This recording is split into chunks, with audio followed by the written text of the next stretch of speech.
What if I told you one of the key elements to solving climate change could be 100 kilometers above your head right now?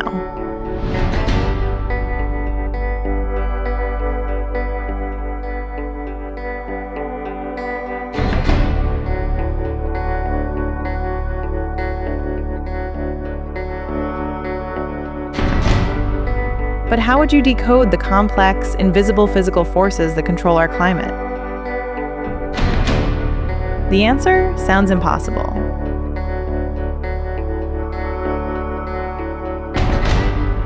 You shoot a billion photons to the edge of space and hope to catch just one of them coming back.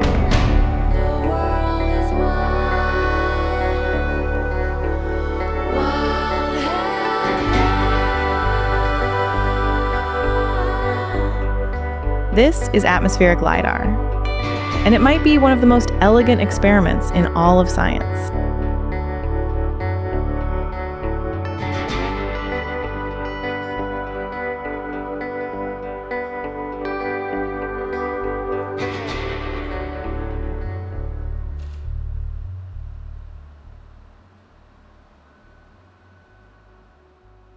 So hello everybody. I'm Dr. Josef Höffner. I'm here at the Leibniz Institute of Atmospheric Physics in Kühlungsborn, and I'm working here in the Department of Optics, developing instruments based on lasers, so we call them LiDAR, light detection and ranging. And the idea is to study the middle atmosphere from above 10 kilometer to 100 kilometer with mobile compact system, which we develop here in our hall here. The idea here is to develop a technology called LiDAR. LiDAR is light detection and ranging. It's a technology with a pulsed laser. We shoot up in the atmosphere and we measure the return. And the return tells us something about the scattering of light in the atmosphere that can come from aerosols, that can be, for example, volcanic ash or particles, any kind of particles which is flying around in the atmosphere. And we can study the atmosphere by resonance scattering. Resonance scattering is an effect which is similar to what you do with atomic cooling or atomic clocks, by tuning a laser to a certain atomic line. In our case, it's potassium. So if you look up in the atmosphere in 80 to 100 kilometer, you have the potassium layer, which is only a few kilograms of potassium all around the Earth. And you can use these things to measure temperature, wind, aerosols, metal. So there's a lot of topics you can address with a single technology.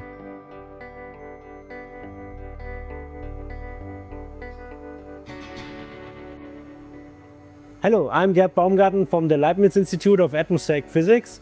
I'm professor at the University of Rostock for optical remote sensing of the atmosphere, and we do research of the atmosphere from the ground to the edge of space. These are fundamental questions that we need to know, understand how the energy is transferred in the atmosphere. If we want to use the atmosphere as a tool, like flying with a plane or with a rocket, then we need to know what is the atmosphere doing. We use, for example, lasers to shine into the atmosphere. Here we have 3 different lasers. You see it in the 3 wet boxes behind me. And these lasers are so-called dye lasers that produce very specific light, and we can use this light to fingerprint the composition of the atmosphere. We shoot out 10 to the 18 photons, and sometimes we get back 1. And I'm pretty sure no one would build an instrument like this if we just do the maths on the table. We build it because we know this is the only technology available. We have worked with it a couple of years to figure out that we managed to get this 1 photon, that 1 photon that we need. With a laser, you usually just see the laser, but in fact the laser is powerful enough so you can even hear it. We have a small test for this that is making a lot of light. Also a lot of sound, and we can do it once more. If you now look at the piece of paper, you can see the individual laser shots as they have burned into this paper here. And in fact we do this not only because we like the sound, but also we want to see how good is the laser performing.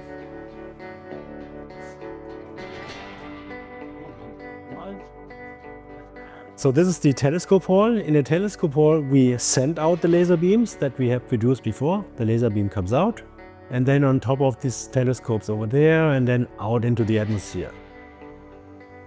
Right now you see the whole instrument is filling a building. We can walk inside of the instrument. But at the end, if you want to do climate monitoring, you need to build the compact devices that you can put on different parts of the Earth. The problem with this technology, it's very complex. There have been only a few systems of this type around the world for 20, 30 years, and they are normally building sized. So they are not easy to operate. So what we like to have is a compact system which can be moved around the world, which can be installed and work for long times in an automatic way. And the idea is to get everything into a small box of about a cubic meter, which contains all necessary technologies. We have such a system here, how it looks like. That is the first one, which we have at Norway in 69° north on the top of the mountain in the telescope hall. And this is how it looks like in operation. Such a system is about 1.8 meter height, and most of the system is indeed 3D printed. So we use 3D printing for things like the housing, so we need large printers who do that, and we print also the optical system inside with small printers to get it small enough.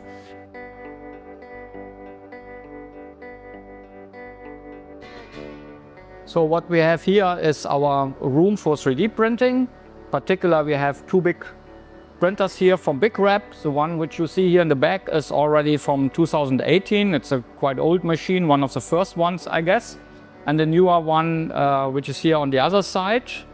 And we print different materials. So the one which you see here in the back is in the moment printing a kind of TPU. So it's a flexible part which we use for insulation. And that one here is in the moment printing carbon fiber reinforced material for very good strength and roughness and outer surface. So this is a part which we use on the outside where it is exposed to the weather, and that can be very cold temperature, very warm temperature, the sun shining on it. So it has to be very stable because of storm, wind and rain and everything. The role of the big printers is that it allows us really here to print the large parts which we need for the housing, but also structural parts which we need in the system itself. For all the electric devices which we have, we need a special housing for this electrical cabinet. We also have an optical table which has to be mounted in the system, and all those of this we can do with these printers. And one of the great advantages is also these things you can print, and the telescopes have to be very precise and very stable. So the telescope will be like this in the system.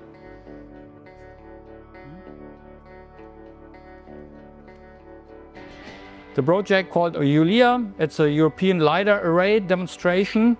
So you see here the roof, you see the optics, there's the optic here down below. You have a lot of infrastructure in such a system, like weather station, there are cameras, rain detectors, things like that. The LiDAR itself is sitting here in the middle. The idea here is to build two of these systems and to demonstrate that we can nowadays have the technology to make measurements around the clock in an automatic way. It's very much special built so that you get it as compact as possible. And it's also within a 3D printed housing at the end, which is especially done for that, like many things here.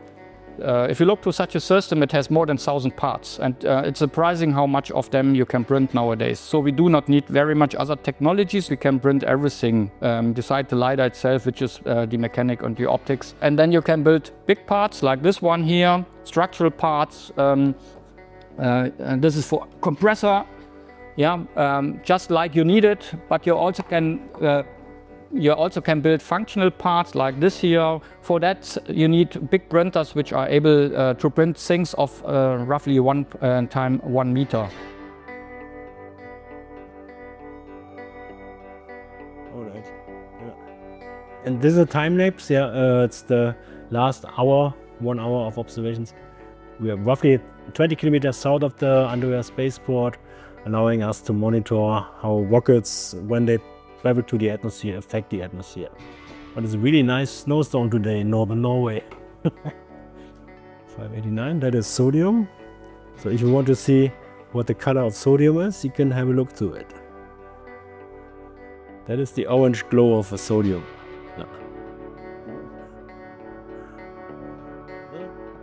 Ja. So, sieht ja alles gut aus. So this is the radar antenna of the Austrian radar, and it's really useful for us to compare our LiDAR instruments to the radar instruments, and that is a big advantage of the institute, that we have the multiple capabilities here. We can develop new LiDAR technology, we can prove that it's working with our existing radar technology.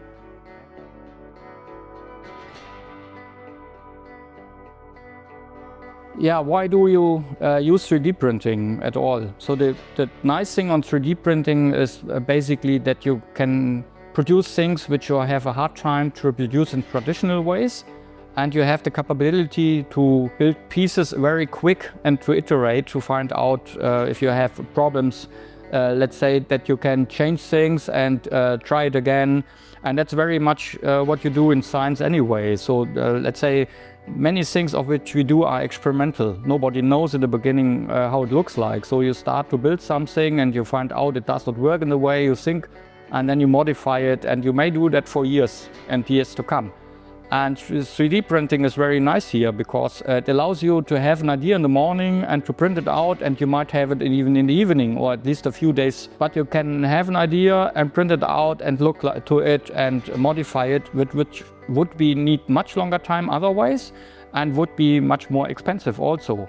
And that has changed our field in the way that you go away from traditional mechanics, so to speak, to 3D printing, and you try to introduce more and more 3D printing into your work, because everything you do in 3D printing is more quick and faster and also cheaper. And it's even possible to do it in another country, which you hardly can do in the past. So if we moved such a LiDAR, for example, in the Antarctic, and we got a problem in the Antarctic, then you have a hard life to figure out how to solve that.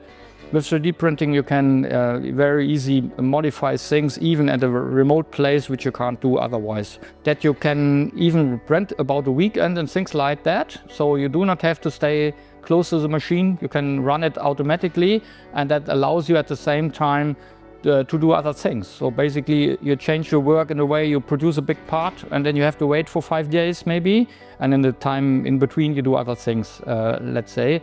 And that fits very well to the work we do normally. So we work very often on many things simultaneously, and that allows you, let's say, to be much more flexible than you have been in the past. It's indeed one of the most important points behind it, yeah.